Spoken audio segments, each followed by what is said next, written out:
IPL 2025 సీజన్లో Punjab Kings అద్భుత ప్రదర్శనతో ఫైనల్ అడుగుపెట్టింది. ఇక నిన్న ముంబై ఇండియన్స్తో జరిగిన క్వాలిఫైయర్ 2 మ్యాచ్లో కెప్టెన్ శ్రేయస్ అయ్యర్ అద్భుత బ్యాటింగ్తో జట్టును విజయ తీరాలకైతే చేర్చాడు. ఈ విజయంతో 11 ఏళ్ల సుదీర్ఘ నిరీక్షణకు తెరదించుతూ పంజాబ్ ఫైనల్కు అర్హత సాధించింది. అహ్మదాబాద్ వేదికగా జరిగిన ఈ ఉత్కంఠ పోరులో ముంబై ఇండియన్స్ నిర్దేశించిన 204 పరుగుల లక్ష్యాన్ని పంజాబ్ కింగ్స్ మరో 5 వికెట్లు మిగిలి ఉండగానే ఛేదించింది. ఇక కెప్టెన్ శ్రేయస్ అయ్యర్ 87 పరుగులతో అజేయంగా నిలిచి జట్టు విజయంలో కీలక పాత్ర పోషించాడు.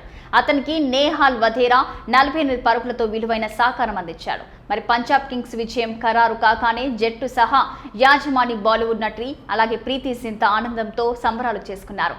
ఇక స్టాండ్స్ లో చిందులేస్తూ కనిపించిన ఆమె ఆ తర్వాత మైదానంలోకి వచ్చి ఆటగాళ్లతో కలిసి సెలబ్రేషన్స్ లో మునిగిపోయారు. Captain Shreyas Iyer head coach Ricky పాంటింగల్ను ఆలింగనం చేసుకున్న దృశ్యాలు సోషల్ మీడియాలో వైరల్ అయ్యాయి. ఇక 11 ఏళ్ల నిరీక్షణకు తెరపడింది. ఇక Punjab Kings Tata IPL 2025 final కు చేరింది.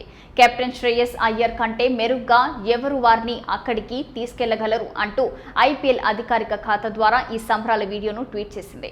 ఇక పంజాబ్ సంబరాల మధ్య ప్రజెంటేషన్ సెరమనీ సమయంలో ప్రీతి జింతా పంజాబ్ ఆటగాళ్లలో ఒకరి వైపు చూసి కన్ను కొట్టిన దృశ్యం అభిమానుల దృష్టిని ఆకర్షించింది. మరి ఇందుకు సంబంధించిన వీడియో ప్రస్తుతం సోషల్ మీడియాలో వైరల్ గా మారింది. దీనిపై నెటిజన్లు తమదైన శైలిలో స్పందిస్తున్నారు.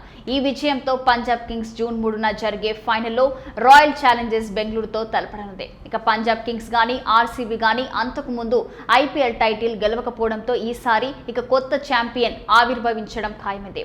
మరి శ్రేయస్ అయ్యర్ నాయకత్వం, రికీ పాంటిక్ శిక్షణలో పంజాబ్ కింగ్స్ జట్టు ఈసారి అద్భుతమైన ఫలితాలు సాధించి ప్రీతి జింతా, నెస్ వాడియా వంటి సహా యాజమాన్ల ఆశలను నెరవేర్చింది.